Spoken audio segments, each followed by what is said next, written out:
Welcome to Codex History of Video Games. I'm Mike Coletta. And I am Tyler Osby. And today, Tyler is going to run us through a history of the Unreal Engine. Yeah. It's getting very technical. This is a technical episode. We usually don't get very technical, and we won't. We're not going to really get into it today, technical. But I wanted to see how it would go if we talked about something a little bit not games specifically, but like some tools that are being used to make games. Also, I've been spending a lot of time in Unreal Engine, just learning how it works lately. So I'm just interested in this right now. So I'm in. You've sold me. I'm in. Let's go for it. Let's do it. So to start off here, let's level set here and talk about what is an engine, like a game engine. I'm going to oversimplify a lot here. There are some technical folks out there that are going to be like, well, actually, and you're probably right, but I'm going to oversimplify for the sake of just making sure that we are all on the same page here. But they're kind of like the building blocks to make a game.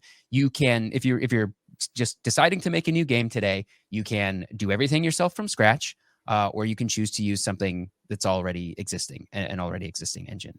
And you could argue that even if you're building something from scratch, you're never really building something from scratch. This is the whole, to create an apple pie from scratch, first you must create the universe, right? That's right. But there are varying levels of from scratch.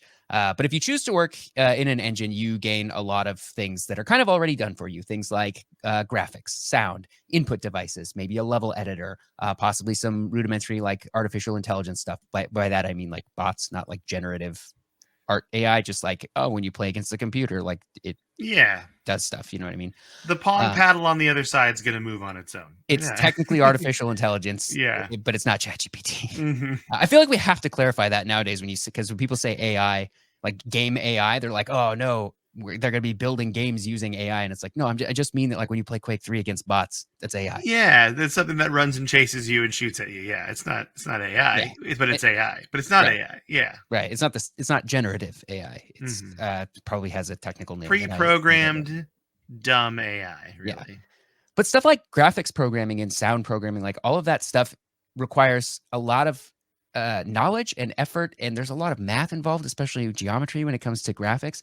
And these are problems that have been solved already, right? If you're building something yourself from scratch, you're you're almost literally reinventing the wheel, and in some cases, you will literally be reinventing the wheel inside your game.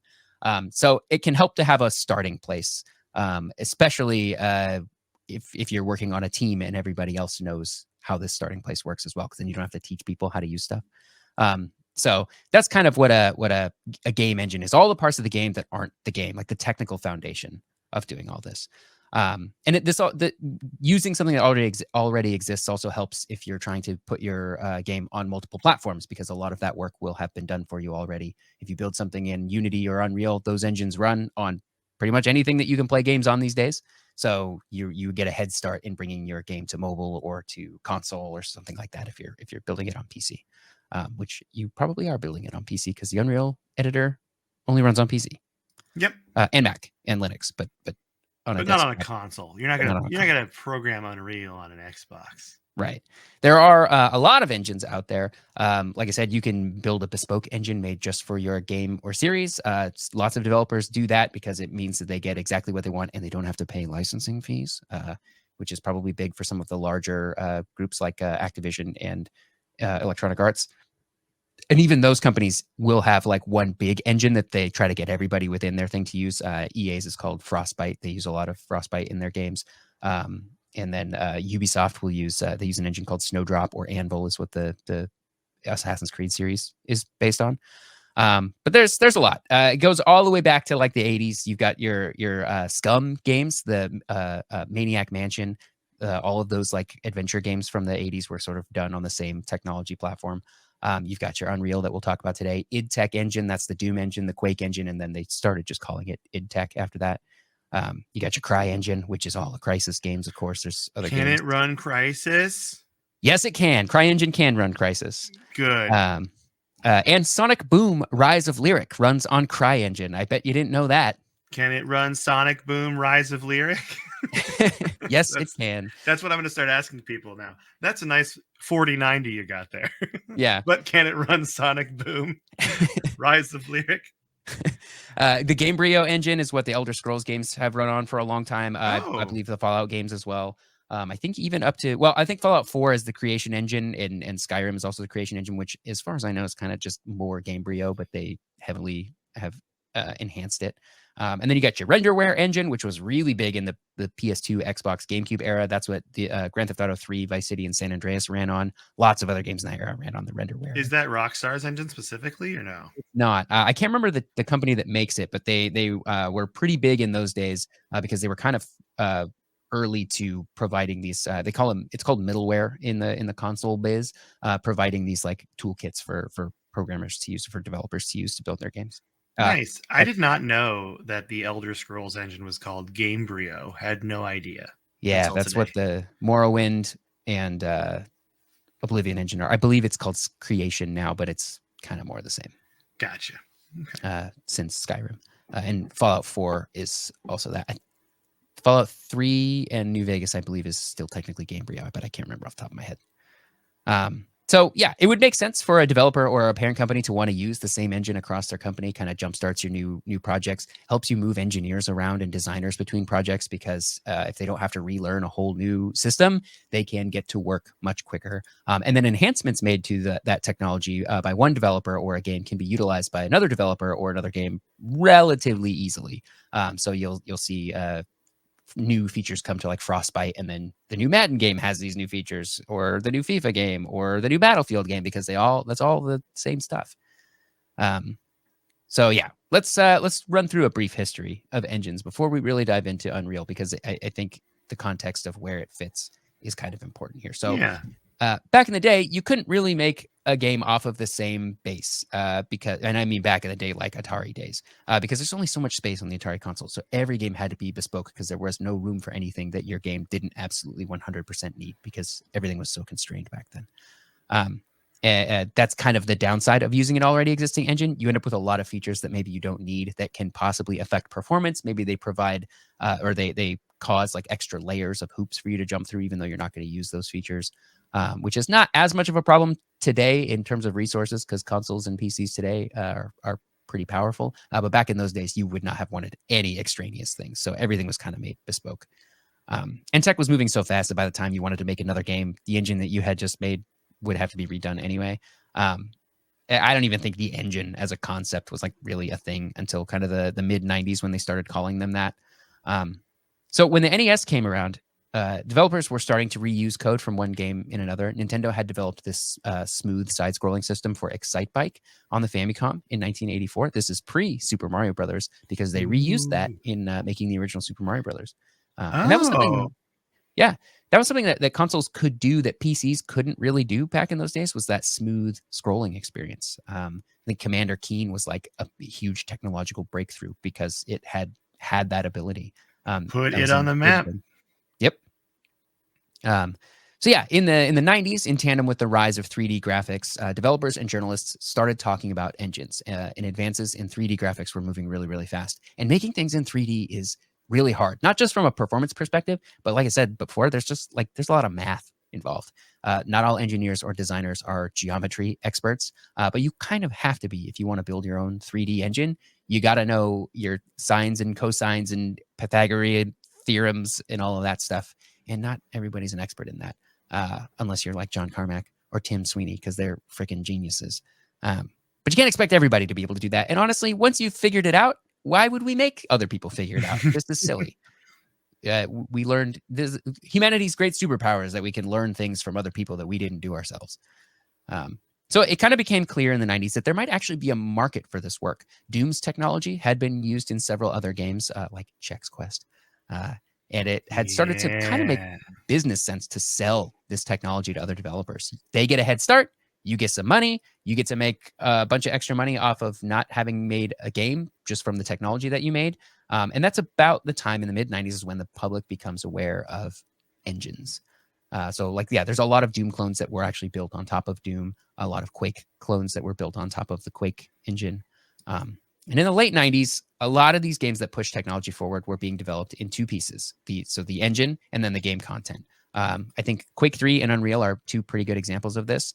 The Quake 3 engine, which is now known as id Tech 3 retroactively, they competed heavily against the Unreal Engine in the late 90s, early 2000s, and it was kind of fun to see developer add new features to their thing, and then you would get excited for those features to show up in games. It still happens today, I think. But little known fact, early Call of Duty games ran on Quake 3 Team Arena engine. And it makes me wonder how much Quake 3 code is going to be in Call of Duty Black Ops 6 later. Probably a lot. Not. Probably Yeah, a ton. It's probably mostly Quake 3, to be honest. Yeah, probably mostly Quake 3, if I have to say. Yeah, I mean they made Quake 3, and 20 years later, 30 years later, 20 years later, 25 years later, 25 years later. It blows my mind that we're on Black Ops 6.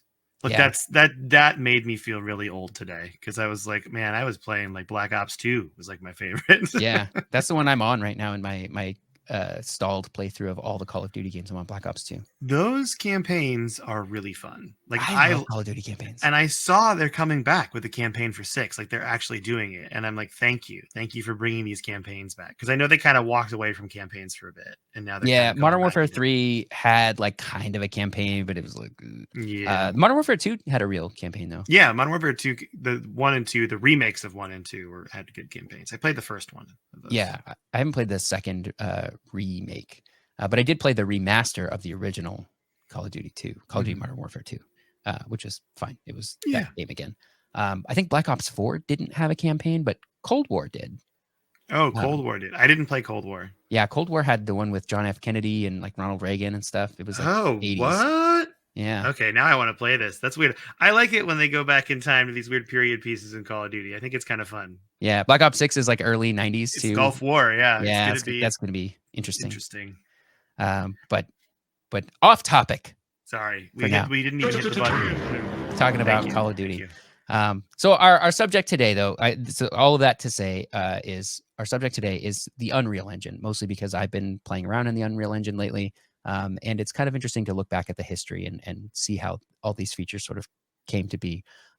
Also, this is something I don't think we've ever touched on, like engines or tools before. And we've had people ask about it. So we're kind of, I think we've had some messages in the Discord about like game tools and engines. So if you've asked that, we're scratching that itch today.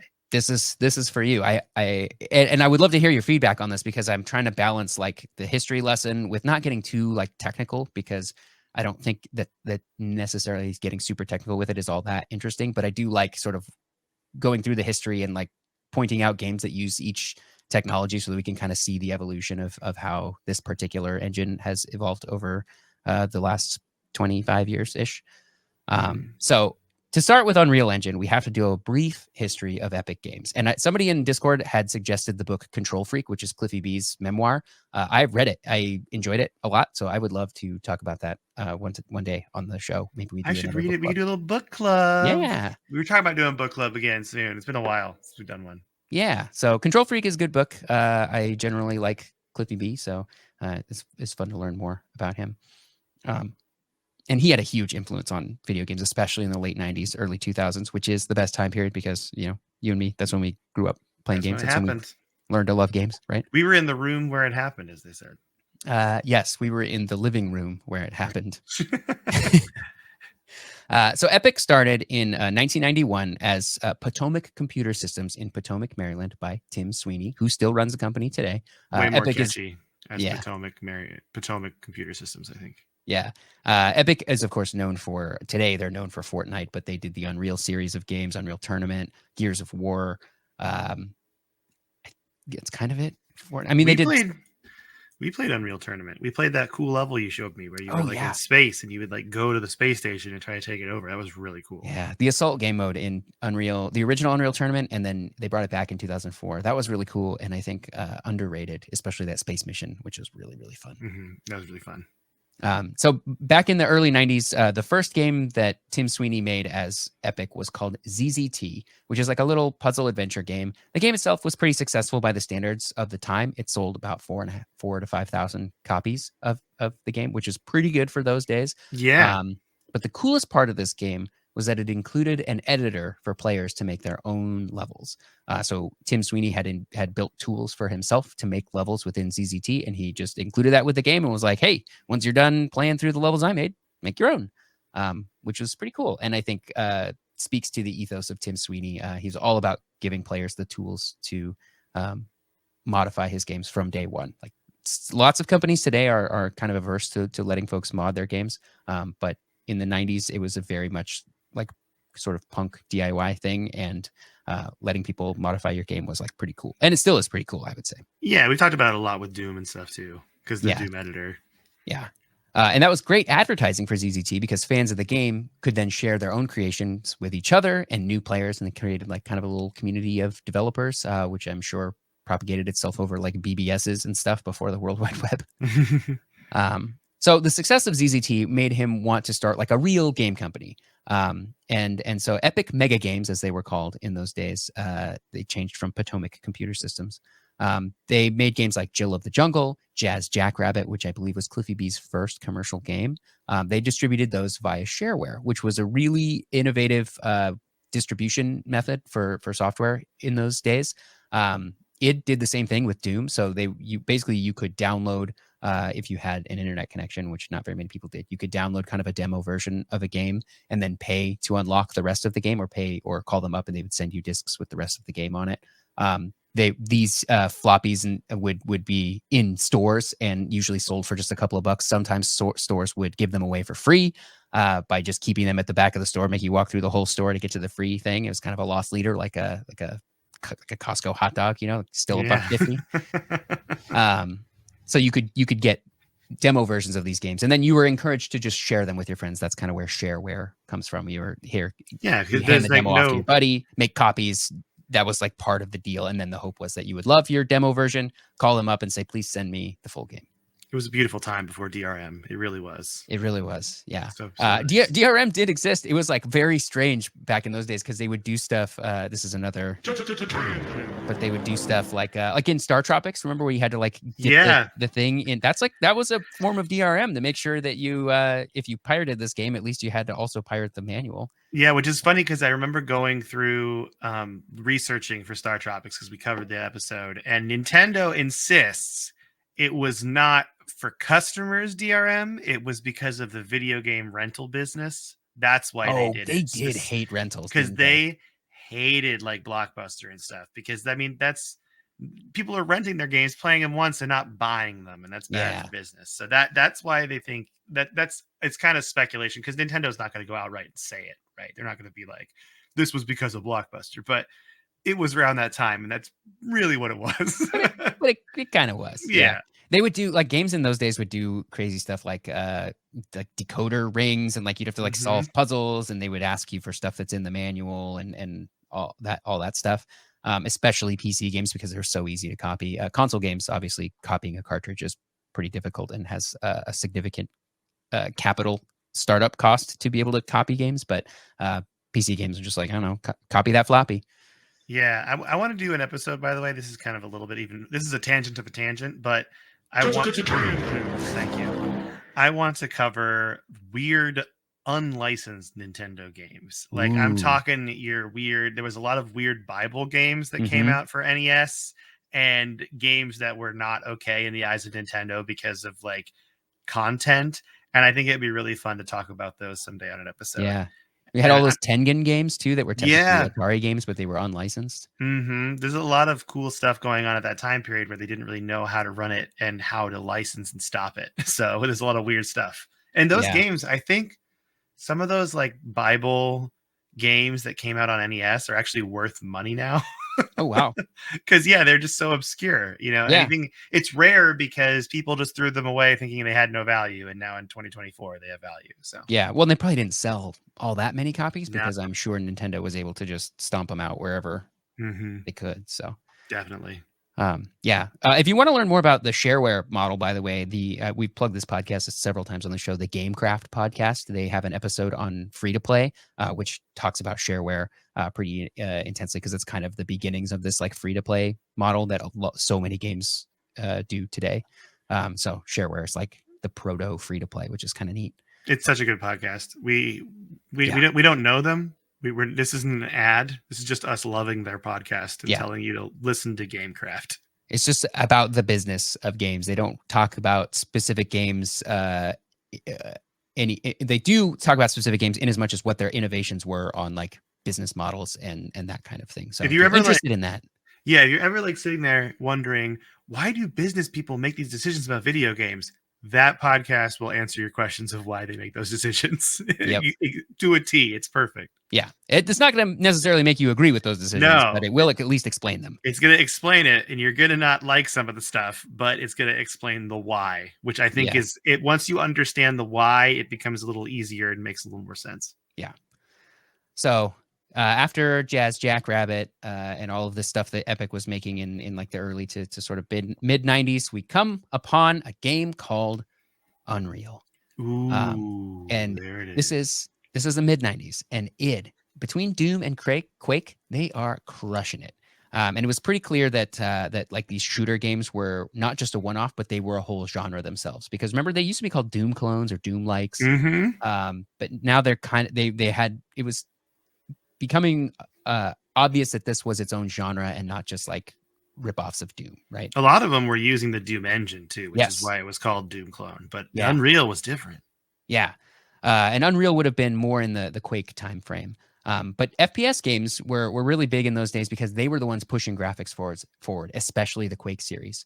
And nobody could compete with it in terms of technology at the time, except Epic at this point, because Unreal came out in 1998 and was I mean, it's kind of more Quake, but it was on their own technology. It was its own deal, had its own mythos. And Tim Sweeney had made this really great 3D engine that had really great tools that he had made, which made it easy for designers, easy-ish for designers to build new things. They didn't have to be as technical. So people like Cliffy B is a world famous, world renowned game designer from those days. He is not a super technical person. So giving him the tools to be able to build these levels without having to use as much like engineering resources was a really big win for Epic, I think, at the time, and made it the ability for him to move quickly and make stuff really fast, and other designers as well. He wasn't the only one on Unreal, but he was kind of the lead on that one, I think. And at the time, like the best games like Doom did include level editors with them. And like I said, ZZT did as well. But the Doom level editor, which was the same editor that id used to make levels in Doom, was not very intuitive. It's kind of hard to use. It was really just meant for people who already knew how to use it to just make levels easier. But Unreal, their tool set was a bit designed a bit more to be a bit more user friendly, I think. So that made it, again, easy for a community to develop around all of these games, and for players to get tons more value out of both Unreal and the Doom and Quake games, even after they'd finished it. Because think about all the fun like single player stuff that you could do in those games. Like people would just make their own levels, and like that was just fun at the time because Oh yeah. because there weren't as many games, and you bought a game and then you wanted to get as much out of it as you could, so you were getting mods later on. I have to say, tangent time again. Push the button. We're doing it a lot today. If you want to experience this kind of like fun of player created levels, I did play around in Halo Infinite's Forge mode, and there's some really cool stuff on there. There's like really cool stuff that's been made on there by Yeah, people, like they make some really cool tools. making their own campaign missions and everything on there. So if you're like, I want to get this kind of vibe, but I don't have like an old, I mean, you can get an old copy of Doom super cheap, but still, like you could, if you want to experience this now with like a modern game, I would go ahead and play Halo Infinite. Yeah, I think also a good example of that is like the Fortnite creative stuff, because there's a whole subset of games that are built with Fortnite. There, a lot of them use the same tools as the Unreal Engine. But they're sort of specifically for games within Fortnite, kind of like how Roblox has lots of games within it. Fortnite does that now, so you can. There's like a lot of just cool player created stuff within Fortnite, and those skills that if you build games within Fortnite, those skills easily transfer to being able to make your own stuff outside of that, because it's kind of all the same tools, which I think is really neat. That is cool, man. There's so many cool ways to work in learn gaming, like game development today. There's so many fun things out there. Yeah, and YouTube University. Oh man, you can just learn anything. Just Google something, and somebody made a 100-hour video series on how to make an RTS game in Unreal. There's so much stuff, which was not the case back in the day, but it is today. So, so at this point in time, like Epic had started allowing other developers to use their technology to make their own games, and thus the Unreal Engine was born. It was sort of at this point decoupled from Unreal, the game, the content, and just let go as its own tool set. So That's what we're going to talk about first here. We're going to talk about the first 3 versions of the Unreal Engine. I think once we get to 4, we're getting into a little bit more modern times. And I think the first 3 are kind of the most interesting for us right now. So at this point in time, when Unreal Engine 1 comes out, right around when Unreal comes out, 3D accelerators were becoming a thing, graphics cards. OG Doom did not use them because they weren't really a thing when Doom came out, but even Quake didn't at first. GL Quake didn't come out until 1997 to take advantage of graphics cards. And if you had a 3D graphics card in your computer at this time and a game that could take advantage of it, you got some really good looking games that ran at a frame rate we would consider playable today. I think a lot of people played Quake and Doom at like 15 to 20 frames per second back in the day, and they were like, this is great. I love it. Because we didn't know that we could have something better, you know? So some of the features of the first Unreal Engine was hardware rendering from the start. Like I said, it supported 3D graphics. It still had software rendering as an option, basically not using a 3D graphics card at all and doing all of your graphics stuff on the CPU, which was pretty rough on performance, but it would at least work for people who didn't have a 3D accelerator. So you could play Unreal without a graphics card, which is pretty cool. That is cool. Yeah. Yeah. It had colored lighting. It had texture filtering. These are all like new features back in the day. It had 16-bit color, which I want to clarify is not the same thing as like a 16-bit console when we talk about bits. It's really just color depth, color accuracy, more accurate colors, 16 bits worth of colors. So 8-bit was kind of the standard at the time, 256 total colors. But 16-bit is over 65,000 colors. So yeah, it's pretty big. Wow. It's a lot of colors. Yeah. And this is what John Carmack gave them props for this. He was like, nobody else will do anything less than 16-bit after Unreal because that's just the standard now. And we're up to like 24. At this point, 24-bit is like more colors than the human eye can possibly see. So it doesn't really, going beyond it. We've hit the ceiling on how many colors you can have in a game engine. Yeah, that's not the limiter on graphics now. It's just, gosh, if only we could show more colors at once. We're not really there anymore. But yeah, it was cool to see. Like John Carmack was like, "Dang, Unreal, props! This is really gonna push forward." Like he was probably working on Quake 3 at the time. So, the Unreal also supported modding tools, and other games would include their tools. But Epic made sure that developers were supported and heard.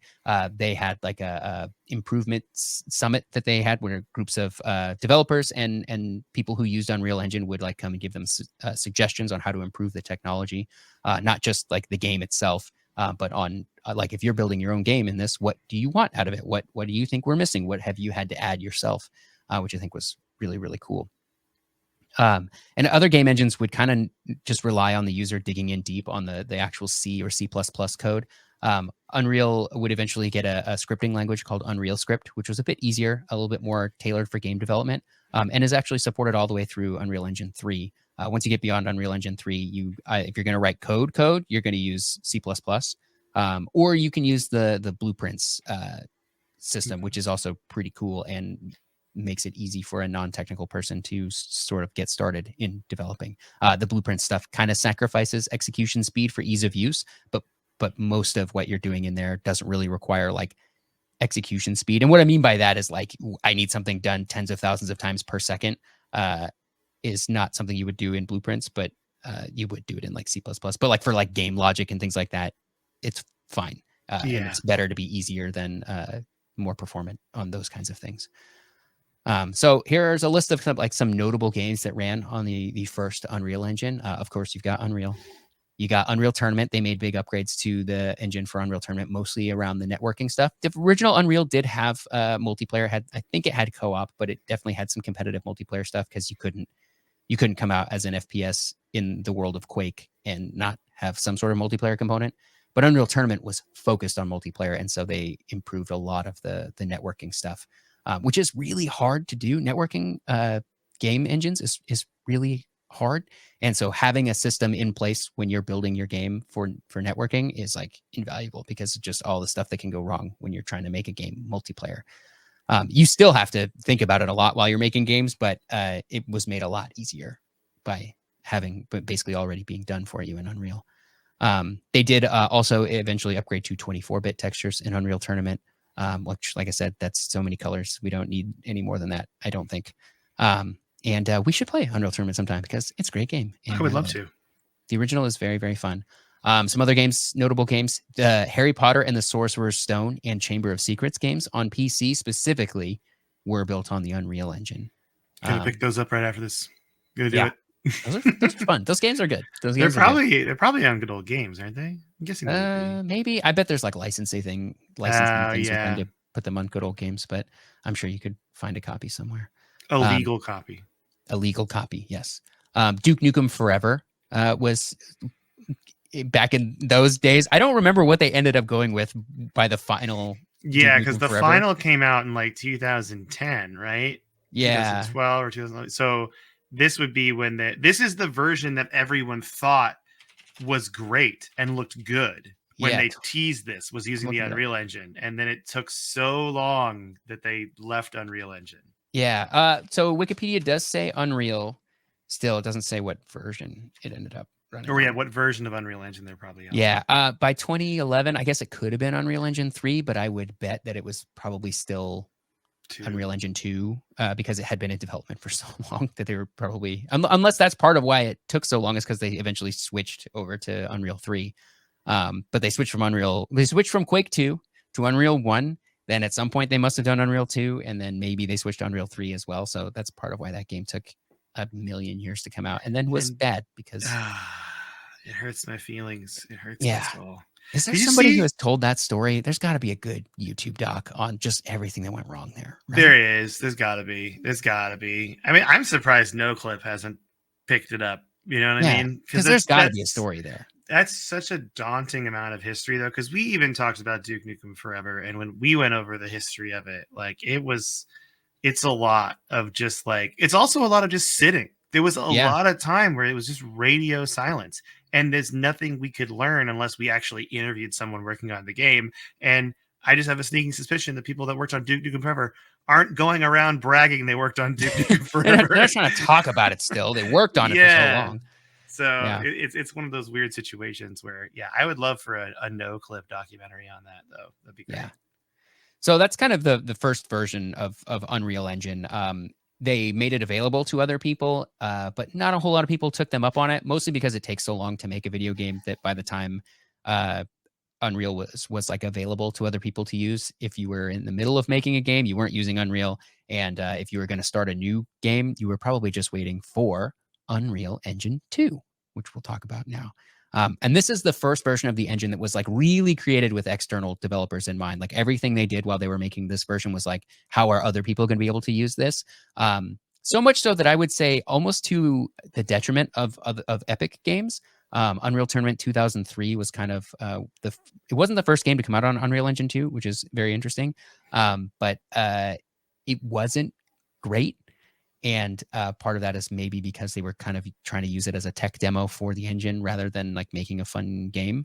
Or maybe that's just me speculating on priorities. I don't actually know. Unreal Tournament 2004 was very good. But the actual first game to come out on Unreal Engine 2 was America's Army. Do you remember that game? Oh, I remember this, when the Army was like trying to use video games as a recruiting tool. Yeah, propaganda, the game. This might be something we should talk about. I wish I had a sticky note at my desk right now. This would be interesting to do a whole episode or multiple episodes on, I think, because I remember when this game came out and being excited because it was free and it looked like a quality game that you would have to pay for, but they made it free. Because back in those days, if you came across a free game, it was either just a demo of a full game, or it was not good. It was a game made by hobbyists and posted on the internet, because that would have been the only way to get it, was from the internet if it were free. So America's Army was like, oh, this free game that looked like a AAA game. And obviously the reason it was free is because they were using it as a recruiting tool. So it wasn't free, but I'm going to look it up real quick. I'm going to look it up on price charting while you continue, because I'm curious how much a copy of America's Army costed. Do you want to make a guess? Oh, you mean like a physical copy? Yeah, I'm going to look up a physical copy. What do you think it costs now? I'm thinking like $10. I don't think it's too expensive. Yeah, I don't think it's a lot, because I don't think we're just talking used, the cheap price. Okay, yeah. Whatever the cheapest price is. And they handed those things out like AOL CDs too. Mm-hmm. So you think $10 is too high? Maybe are you going to prices right? Maybe you could go 5. No, I think 10 is probably good for like the original version, because I'm sure that it probably still exists in some form. Oh, I mean, I'm sure you could get it on like Steam or Good Old Games or something. Or you could just honestly, if You they give probably it can out for play. free, you can just download it probably somewhere. It's probably on Probably on archive.org. the Army website. Let's Yeah. see. America's Army. Latest release is shut down on May 5th.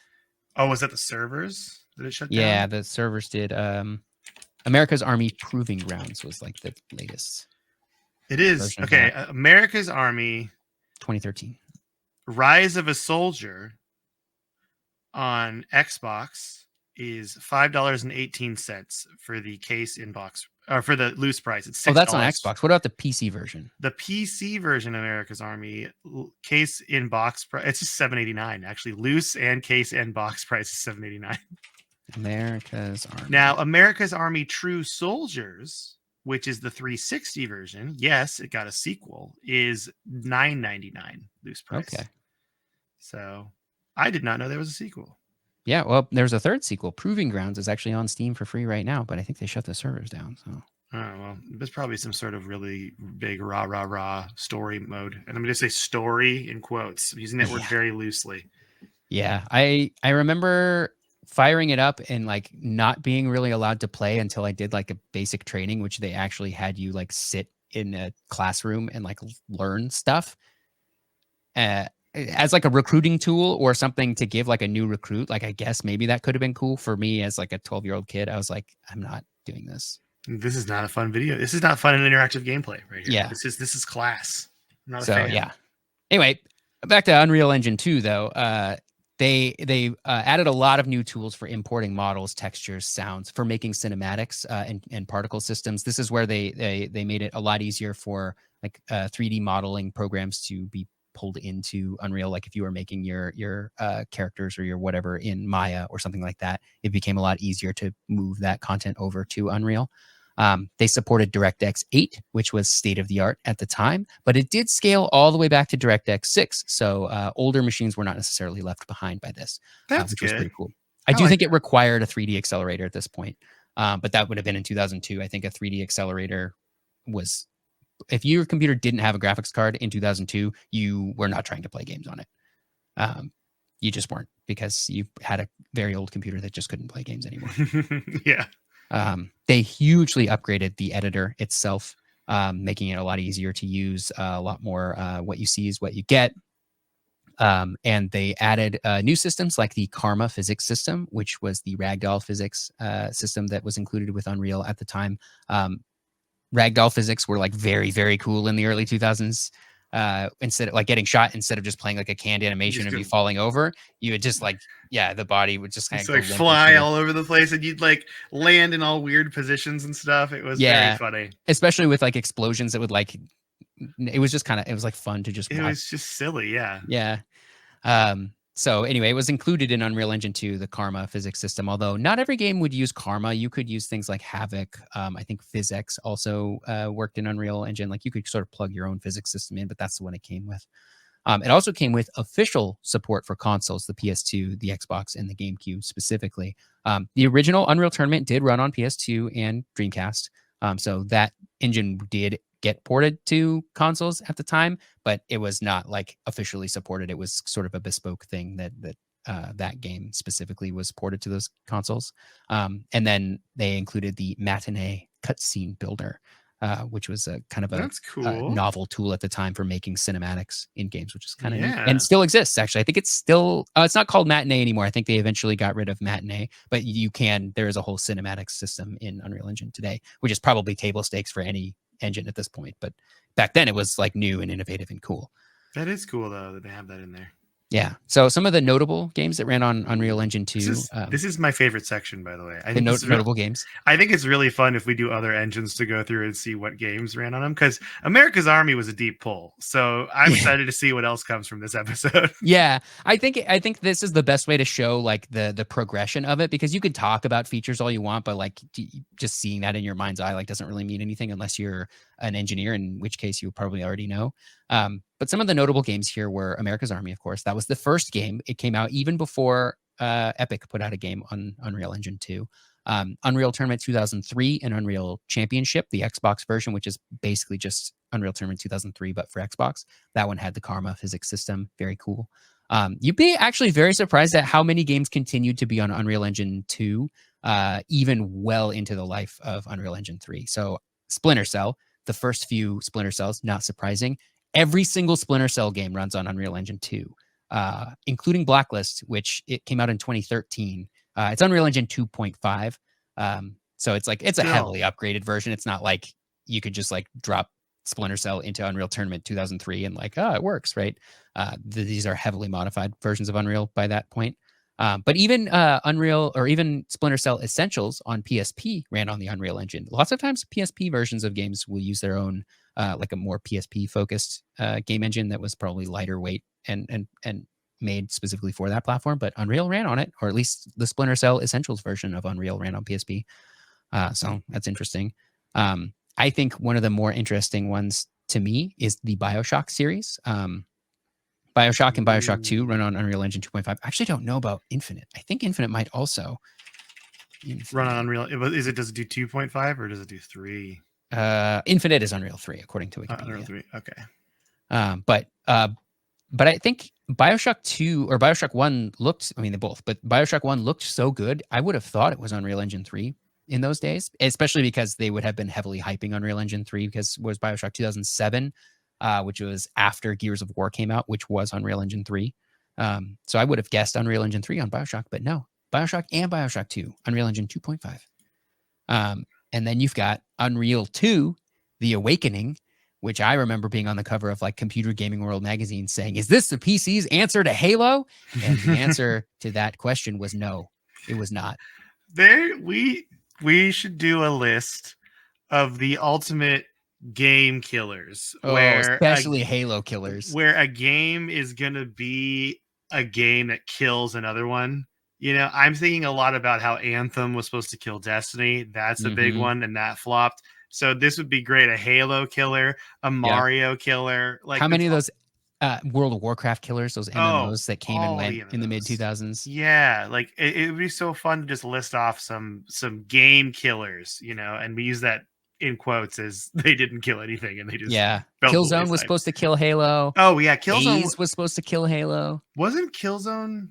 Oh yeah, because that was Alien still. It was kind of that was the Halo killer. It was Killzone. When I guess what wasn't there was also some Call of Duty-esque games that were like trying to be the Call of Duty competitors too. Not just Battlefield. I feel like there's other ones in there too. Yeah, I mean basically any military shooter from the mid 2000s or even still today is like kind of trying to be a Call of Duty killer. Yeah, there were a lot of those. Yeah. So there are fewer of them today. It's pretty much just Call of Duty, I think. But back in the mid 2000s, like everything was a military shooter. Battlefield, Medal of Honor. Yep. There's more. There's definitely more. Those are just the ones I remember because they're the ones that kind of stuck around for a bit. yeah. There's tons of other ones that came and went and never did anything. The game 13. Do you remember that game? Like cell shaded, like comic book game. Yeah, it got remastered recently. You like that game? Yeah, if I recall. You've talked about that game. Yeah, that game's cool. It ran on Unreal Engine 2. The game Lineage 2, which is an MMO that ran on Unreal Engine 2 as well. They built a lot of their own tech on top of Unreal Engine 2 to make it suitable for an MMO. In the documentation for Unreal Engine 2, they talk about how, there's networking in this game. They're like, this is not going to you're not going to be able to make an MMO with this technology. It's like, it's specifically called out. They're like, Lineage 2 did it, but they did it themselves. They did not use what we made. So don't use our networking code if you're trying to make an MMO. I've been funny. I've been watching a lot of like game development YouTube videos, and it's very funny to see people be like, you want to make a game and you want to make an MMO. Don't. Like that's like the answer immediately. It's just like, no. Yeah.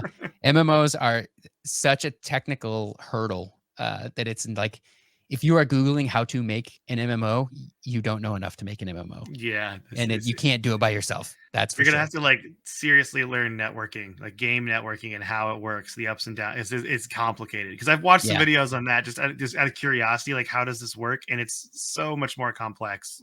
Yeah. Yeah. It's insane. But it is cool that Lineage 2 was able to make an MMO on top of Unreal Engine. Yes. Despite them saying, you will not be able to do this. They were like, watch me. And they made their own stuff. They did that part of it. The MMO part of it is not using Unreal stuff. So that's kind of that's Unreal Engine 2. There were a lot more games that came out on Unreal Engine 2. back in those days. Some of the later Harry Potter games also ran on Unreal Engine 2. And I think the longevity of it was just so impressive. Like I said, even Splinter Cell Blacklist ran on Unreal Engine 2. And it does not look like an Unreal Engine 2 game. That game is still looks pretty good. I mean, it looks dated now because it's 10 years later, but it looked pretty good in those days. It did not look like it was running on old technology. So yeah, so that brings us kind of to Unreal Engine 3, which I think is where Epic really cooked here. They had done Unreal Engine 1, and they had good developer support there. They learned a lot about how to support developers doing that. They took those lessons and into Unreal Engine 2 and really focused more on the developer community. And then when Unreal Engine 3 came out, they took a lot of their learnings from the Unreal Engine 2 developer stuff and applied it to Unreal 3. And so they introduced like a lot of new features. And I don't mean to be exhaustive in this. Like I'm sure there's tons of stuff that they added here. But they, again, hugely upgraded the editor, made it a lot easier to use. They introduced a visual scripting system that's the precursor to the current Blueprint system called Kismet. That's used in Unreal Engine 4 and Unreal Engine 5. Most pros still will use C++, and that's still true today. But Blueprints are really, or Kismet and Blueprints were a really great way to onboard folks or to give less technical artists and designers the ability to do stuff themselves, especially when prototyping. Like if you're just trying to find something that's fun, it really sucks to have to reach out to an engineer and say, hey, can you do this thing for me? When you could just do it yourself if it were a little bit easier than writing code. So Kismet was really, really cool for that. I think Unreal Engine 3 sort of became the engine of this generation, or of the next generation at the time, the 360 PS3 era. I think they might have overpromised a little bit. There were lots of games that came out during this time that were a little bit tech challenged and gave Unreal kind of some like bad vibes a little bit. In those days, if you saw a game was made on Unreal Engine, you were like, it's going to look really cool, but maybe not run very great and have like lots of pop-in issues and hitching and things like that. So that's kind of a bummer. Games like The Last Remnant, I think, really suffered from this. John Woo Stranglehold. Do you remember that game? Yeah, That was a cool game. Vaguely. That was a cool game. They had trouble moving from Unreal 2 to Unreal 3. Their transition was not great, and I think that game didn't do very well, and they kind of blame it a little bit on that. I don't know, maybe that's just an excuse, but maybe it's valid. Silicon Knights famously filed a lawsuit against Epic. Do you remember the game 2 Human? I feel like I've heard the name, but again, this is like, did it come out? Is it gone? It did. No, it did come out. It was a Okay. game that was kind of heavily hyped as this like next generation game. They hyped it as being the greatest game of all time. They sort of did the Fable thing where they're like, your choice is bad. Like they did all kinds of that kind of stuff. That we hear today and we go, yeah, sure. Even like promises that like still are never really fully delivered on. But I remember being excited for this game because I was not jaded yet by overpromised and under delivering video game devs. So they licensed Unreal Engine 3 from Epic to make 2 Human. And what they found, or what they alleged in their lawsuit, was that Epic said that there were going to be a lot of things in Unreal Engine 3 that never happened. And so they had to change their technology to a different thing, like their own bespoke thing. And they claimed they lost a lot of money because of this. They lost a lot of sales because of this. They lost, they felt led astray by Epic Games. And so they filed a lawsuit against them. And then Epic countersued them because the game that they did eventually come out with used a lot of Unreal code in it. And they were like, okay, you're out here suing us saying you had to move away from our engine, but then you ended up actually using a lot of it in your game anyway. So that's interesting. Yeah. I don't remember how that lawsuit turned out for them, but I think probably not great. Yeah, they were going under at that time. I think they were kind of grasping at straws. I don't think they exist anymore, right? Silicon Knights, they made Eternal Darkness. Silicon Knights. They are now defunct. So yeah, they made 2 Human. Oh, they made X-Men Destiny after that, apparently. But yeah, let's see. Lawsuit. Yeah, Epic won its countersuit on grounds of copyright infringement, misappropriation of trade secrets, and breach of contract. So yeah, they had a bad time, and then they had to like get all of the Unreal code out of their games, and that didn't work out very well for them. And 2 Human was not a good game, and then they went under after making X-Men Destiny, which was apparently also not very good, or they probably would have stayed alive. Yeah, I mean, you got the X-Men IP, and then they don't do anything with it. That's kind of a hard. That's a bummer right there. Yeah. If it doesn't Uh, do well. but to me, the game that really says Unreal Engine 3 to me is the Gears of War series. Oh yeah. Because Microsoft owned this IP and they funded the development. This was like Cliffy B's like magnum opus. He did this series, and he's done a few things since then that have not been quite as successful. But the Gears of War was like really the peak of his career, I think. So far, he's not done yet, but so far, I would say. Tim Sweeney would famously brag about showing Microsoft Gears of War and convincing them to double the RAM in the Xbox from 256 megabytes to 512. So he did that. Congratulations. Thanks, Tim Sweeney, for getting. Thank you, Tim Sweeney. Yeah, for getting Microsoft to do that. A Gears of War was basically like an Unreal Engine 3 tech demo, but it was very fun. It looked great. It sort of kicked off this aesthetic that I think Unreal Engine 3 was uniquely suited for, but also like just was cool at the time. This like nothing has color, everything is brown, gray. We don't love it anymore, but back in those days, like back in those days, it was the edgy thing, the brown and gray Call of Duty, Gears yep, of War. There's a lot we of were eating dirt, it up. so much dirt everywhere. Yeah, and they would put dirt on like the lens of the Oh camera in the yeah. game, stuff like that. So yeah, I think that game is outside of the technology influences from Unreal Engine 3. I think Gears of War heavily influenced just aesthetics of games in those days, and to this day still does, because there are a lot of games that are very, very colorful now, sort of in response to that style that was popular about 15 years ago. I would argue anyway that these colorful games are I kind of have a response. fond gaming memories of our Gears of War marathon that we did. That was Yeah. really fun. And the rumor mill of 6 being on the way is like a Yeah, well, thing. as of today, I the didn't I Xbox didn't showcase. I didn't watch the showcase yet. Is it in it? Oh, it's not Gear 6, it's a prequel. It's called E-Day. And Oh, it's it's called Marcus and E-Day. Dom Oh, they're during bringing Emergence Marcus. Day. Ooh, well, that So, sounds like a co-op game, and it yeah, sounds like a Game Pass Day 1 game. it sure Ooh, is. yeah, I'm into Let's that. go. A lot of games for Game Pass Day 1 today. Yeah. So we're dating this recording, I suppose. The Xbox showcase in 2024.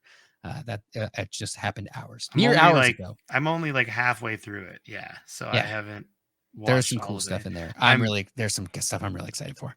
Yeah, I'm excited too. But yeah, so also Unreal Engine 3 had Unreal Tournament 3, which was first on PS3, console exclusive on PS3. It came out on PC a few weeks before it came out on PS3. And then it was later brought to the Xbox 360, which that game just wasn't great. It was like Unreal Tournament, but with that Gears of War aesthetic. It didn't really know what it wanted to be. That kind of game maybe was also feeling a little bit outdated. This like arena shooter I think just kind of felt old. And also it wasn't a very high quality version of that. It just made me want to play Unreal 2004 again. Dude, that happened to me with, so I was big into playing Call of Duty Deathmatch, like Team Deathmatch. That was the thing I would always play in the old Call of Duty Modern Warfare 1 and 2, Black Ops 1 and 2. And I hit a certain point, I forget which Call of Duty game it was, when that just wasn't cool anymore. And I could feel it. Like that game mode. It was around when the Battle Royale thing was starting. So Warzone was it was not out yet, but close, you know? And I remember the day Team Deathmatch died, is what I'm saying. The day Team Deathmatch died. Yeah, and so I'm sure the day that the arena shooter died also with Unreal Tournament was kind of a bummer for people that were really into that kind of game. Yeah. It's never a good sign when you play the sequel to a game and it just makes you want to play the original again. Yeah. You're like, oh, dang, dude. Because they got rid of Onslaught mode, which was so cool. And they kind of brought back this like different, it wasn't Onslaught, but it was like kind of the same. It wasn't. It was not great. And it had hoverboards, which was kind of cool, but also not great.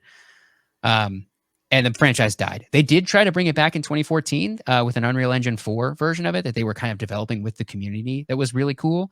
And I was having fun kind of playing around with the demo stuff that they had going on there. And it was going to be a free-to-play game. And then Fortnite Battle Royale took off. And they were like, it was like that scene in Toy Story. It was like, I don't want to play with you anymore. And like Unreal just died, which is probably fine. But it does suck that you can't play it at all anymore. Like you can't. It's not like they just stopped and we're just like, we're not working on this anymore, but it's still here. They just like took it down. It's just all gone. Yeah. Yeah. It was kind of hard for us to play Unreal Tournament, wasn't it? When we got that set up, it was 2004. The master servers are down, I think too, but there are fan ones that you had to make your own server, if I remember correctly. That was just how the game was back in those days. Like, yeah. This is how PC games were. Like dedicated servers didn't mean Epic Games provided dedicated servers. It meant that you were allowed to dedicate your own server back in those days. And it was sort of the opposite of this like peer-to-peer thing that Call of Duty was doing and Halo did too, where one of the players would be a host of the match. Dedicated servers was just the opposite of that. Now it's like, oh, you can pay Microsoft to host a server for you, which is whatever. But a really cool thing about Unreal Engine 3 was that it was the first version of the engine with mobile support. And they famously showed this off. So the iPhone 4 was introduced in June of 2010. It wouldn't come out till the fall, but it was introduced at the developer conference in June, Apple's development conference. But in September, when they showed off a bunch of new iOS things, they showed off a game called Infinity Blade. I remember this game. Yeah. I was hyped about it. It had the best graphics we'd ever seen on a handheld, I would say. Like even this was out anything we'd seen on the PSP, which was probably the best handheld at the time in 2010. Yeah, because the Vita wasn't out yet. It looked way better than anything we'd seen on the PSP. And it ran on Unreal Engine 3, which sort of signaled that like, oh, real games can run on a phone now, which we sort of take for granted today, but was not the case back then. And the game looked great. It looked like an Unreal Engine 3 game. It was pretty fun. It had some cool, innovative, like it was a very touchscreen focused game. That was, I really enjoyed it. It had a cool like RPG system. Like the monsters that you slayed looked really cool. It had 2 sequels made for it before it kind of just descended into like microtransaction city and just wasn't really fun by the time Infinity Blade 3 came out. But it definitely still, I mean, I think it probably still holds up the visuals too, even today. I'm looking at screenshots of it. It looks good. Yeah. And at this point in time, Unreal Engine 3, especially on mobile, would have been competing with the Unity engine, which is still Unreal's probably their biggest competition, I'd say. But yeah, Unreal Engine 3 on iPhone was very, very cool, especially the Infinity Blade stuff. They built that game, like the demo that they showed at September 2010. They built in about 2 months. They were like asked by Epic, I think. Chair Entertainment is the name of the company that actually developed Infinity Blade. But they were asked by Epic, hey, we have this Apple thing coming up. And we want to show Unreal Engine 3 because it runs on phones now, on iPhones now. We want to show it at this September thing. It's July. Do you think you guys can make something that we can show? And in like a weekend, they threw together kind of the idea for the game. And then in like 8 weeks, they pulled together what they ended up showing it. Wow. At that Apple event. And I think that I want to say the game came out like 2 months after that. So this is like start to finish idea in brain to being able to be in the App Store was like 4 months. I wonder how long it would. Well, I mean, that's how long to beat. I'm going to go. You can keep going. I'm going to look up how long to beat Infinity Blade. I'm curious. The first one. You can't get it anymore, which is a real bummer. They took it down. They took all 3 of them down a couple of years ago. There's got to be a way to find it. I'm sure there's something. Yeah. So now we get to our notable games section for Unreal Engine 3. We got Gears of War, the whole series, at least up through Judgment. I want to say Gears 4 probably ran on Unreal Engine 4, maybe? I'm going to look it up now. Oh, well, Gears I want to let you know, Infinity Blade, the first game, main story is 6.5 hours for a mobile game. Nice. That's really good. That game was like $10, I think, when it came out. Yeah, too. that's 6.5 hours on your phone. Yeah. Now, and you could play through it a bunch of times. Like it was fun to go through multiple times. In the completionist says 21 hours. Yeah. So it was a legitimate game. Yeah. We should talk about this game. I'm adding it to the notes. Okay. I'm doing it on here. I looked it up. Gears 4 runs on Unreal Engine 4. So basically all the Gears games through Judgment run on Unreal Engine 3. Unreal Tournament 3, of course, famously ran on Unreal Engine 3. Rainbow Six Vegas, the Mass Effect series, famously run on Unreal Engine 3. Even the remastered versions, I believe, are still Unreal Engine 3. They just bumped up a bunch of stuff on them, but those are more or less. You can tell they didn't like remake the games. They just sort of like like just bumped up the graphics on stuff. It sort of just made it a little better. Especially the first game got a lot of quality of life improvements, I think. But you can tell they didn't like rebuild the Mass Effect series. But the Legendary Edition goes on sale for like $5 all the time. You should buy it because it's great. Mirror's Edge ran on Unreal Engine 3, which is cool. I remember on PC they had the physics system where things would like fall and like dust and debris would get knocked up, and it looked really, really cool. The Batman Arkham series, all of them run on Unreal Engine 3, even Arkham Knight in 2015. That was still Unreal Engine 3. Unreal Engine 3 still. Yeah, City and Origins on the Wii U also. So this engine just runs on everything. It ran on Wii U as well. The first 3 Borderlands games, I mean 1, 2, and pre-sequel, those were all Unreal Engine 3. I believe Borderlands 3 is Unreal Engine 4. Spec Ops: The Line, which I know you're a fan of, Unreal Engine 3. A game that Tyler has to play so I can I write an know. episode on it. I know. Tony Hawk's Pro Skater HD ran on Unreal Engine 3. This is not the remake we got a few years ago of 1 and 2. This is the bad remake. The The bad bad, one. yeah, the Yes. bad one in like 2011, 2012. The 1 and 2 remake that runs on Unreal Engine 4 that came out a few years ago is actually very, very good, and I highly recommend it. It's now Me on too. Steam. I was a It big was, fan of that when that yeah, came it was out. That great. was awesome. Really, I really might good. play it again soon. I loved it so much. Same. Fable Anniversary is an Unreal Engine 3 game. So the remake of the original Fable.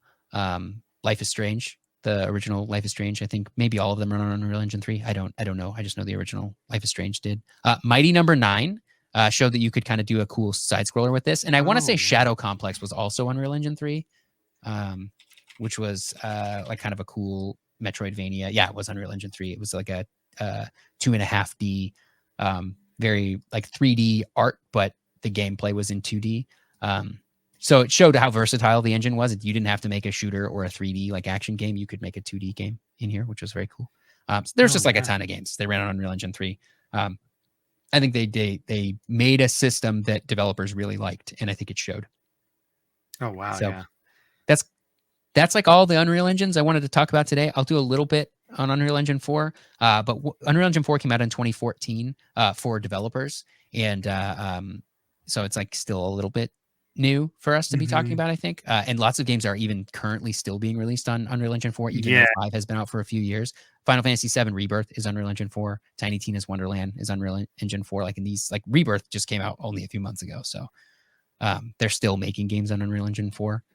And which makes sense because you wouldn't want to necessarily start like a 5-year game dev journey on something that's brand new and hasn't really been proven, especially when you know that the older one is going to do what you want. So UE4 is still really, really good. I do think one thing that they did, they sort of did this towards the end of Unreal Engine 3, but I think they made it they really doubled down on it with Unreal Engine 4, is they made it free for anyone. Yeah. You can just download Unreal Engine even now, and it's even better now if you do it. You can just download it and you can make whatever you want. And the terms for monetization, I think, are pretty generous. I don't remember how they did it specifically when Unreal Engine 4 came out, but nowadays, if your game makes less than $1 million, they don't charge you anything at all. They don't care.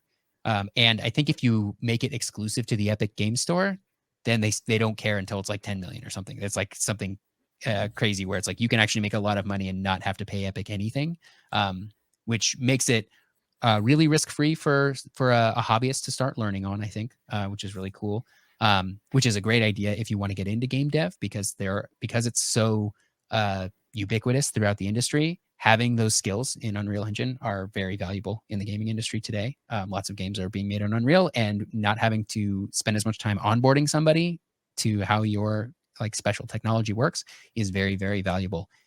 So if you want to make games, Unreal is good, and it's free. You can just download it. It's also just fun. It's also just fun. Mess around it. It's a fun program. I was drawing a landscape the other day. I had a good time with it. And that's not the only one. Like Unity's free as well. They have some weird licensing stuff that I know kind of blew up in their face recently. I think they walked some of it back, so maybe it's not so bad. There are free and open source game engines like Godot, which is also really, really good. Godot is really lightweight too. Yeah. Godot, you just download it. It's on your computer icon, and it's like under a gig for the entire Godot thing. Yeah. So I would recommend that especially if you're on like hardware that you don't think can run Unreal Engine, Godot is a good thing to look at to start. Yeah, and it's completely free. There's tons of great resources online. You never have to pay anybody for it, even if your game makes $10 bajillion. There are famous games, like bigger games that have come out on that. The remake of Sonic Colors Ultimate is on Godot, so that's cool. Yeah. So it is like commercially viable, I would say. So yeah, there's a lot of good stuff out there. If people are interested, we can dive a little bit more into Unreal Engine 4. But I think if I were to keep going on this series, I would want to talk about other engines. We could talk about id Tech, Unity. We talked about Godot, Gamebryo, Renderware, Source, and Gold Source. Those are the Half-Life Valve engines. Snowdrop is Ubisoft's. Frostbite is EA's. You got CryEngine as well. There's like a lot of like cool engine. There's also the one Game Maker Studio, the Oh one yeah, that Game Maker Studio that is good, does or 2D. RPG Maker too. Yeah, that does 2D Mm-hmm. specifically. Like those are kind of cool too. Yeah, there's a lot of really good stuff out there if you want to make games. Mm-hmm. So yeah, if you want to make games, you don't have to start from scratch, and I would not recommend starting from scratch. And don't gatekeep yourself from making games because you're like, well, I want to do it from scratch, and I'm bad at programming, so I'll never do it. Like, don't gatekeep yourself. I did that for a long time, and I regret it because I'm really enjoying what I've been doing in Unreal lately. And it doesn't require like arcane, esoteric programming skills. There's videos all over YouTube showing you how to do stuff. So that's it. That's all I've been talking about Unreal all day. What have you been playing, Mike? Well, I was playing a game with my friend Tyler called Destiny 2: The Final Shape. Have you heard Oh, of I've it? heard of this game. It's a Yeah. small indie game Yeah. that came out recently, and it's the end of the long storyline. And you and I beat it together, We which did. was That was very which was nice. nice. And we sat and looked at the prism pyramid for a while before we realized that loading it was just an extra screen that we could just leave. But that was really fun. That's kind of what I did all week this week. I played a lot of Destiny, a little bit of Hades. I kind of took a break from the Warhammer 40K game, but I'm been all up in Destiny. That's all I've been Yeah. doing. I got all the story done now, so it's like kind of opened up to me as far as what I want to do next. I think I'm gonna just I want to do the raid. If we can find people to do that together, that'd be fun. Yeah. But I've just been kind of vibing in Destiny. It feels good again. The story was great. I liked what they Yeah. did. I really like what they did. We're gonna see how this episodes thing goes, because if it's just the same thing as their old seasons, but they renamed it something, I'm not gonna be really thrilled about it. But if they actually do something different and provide real story missions, like if it's like a mini campaign of like 3 missions, that'd be great. That Yeah. sounds great. And bringing that legendary difficulty back, because I think it was very frustrating at times. But I think ultimately I found it very satisfying to Yeah, finish a level on legendary difficulty. yeah, that was really fun when we beat the big boss. That was fun too. Yeah. And Everything the was good. storyline was worth it. I think about halfway through Lightfall, I dropped the difficulty down because I remember just being like this. I wasn't really digging the storyline and Story's it not wasn't that feeling great. worth it for the difficulty. I was No. like, I kind of just want to get through it so I can get to the rest of Destiny. Yeah, that the Lightfall was kind of a bummer, especially after Witch Queen being so good. Yeah. And then Lightfall was just kind of like, all right. And now I feel like they brought it back with this. So Yeah. good week. And What you been playing though? just Destiny with you. Yeah, We've been playing a lot of Destiny. I've been spending a lot of time in Unreal as well. It's slow. Learning is slow but steady. Like I am making lots of improvements. I spend a lot of time watching videos, but I'm making a little bit of progress all the time. So I'm having a good time with it. nice. Well, that was great. Good episode, Tyler. Thanks. Long episode, another long episode. Look at Yeah, us I was a go. little worried I didn't have a whole lot to talk about here, but I guess I did. I think it's because of the great and wonderful tangent button that we got a little extra time. That was good too. We talked a lot. I'm excited. Also, we have some episode ideas. I love when we go into an episode and we leave with some episode ideas. That feels good too. But if you want to send us your episode ideas, you can do that at codexhistorypodcast@gmail.com. You can also go to codexpodcast.net. That's our website. It's got all our links on there, our Discord, everything. You can just check it out. Also, if you join the Discord, make sure you agree to the rules so you can see all the channels. And with that, Tyler, would you like to say goodbye to everybody? I would. Goodbye, everybody.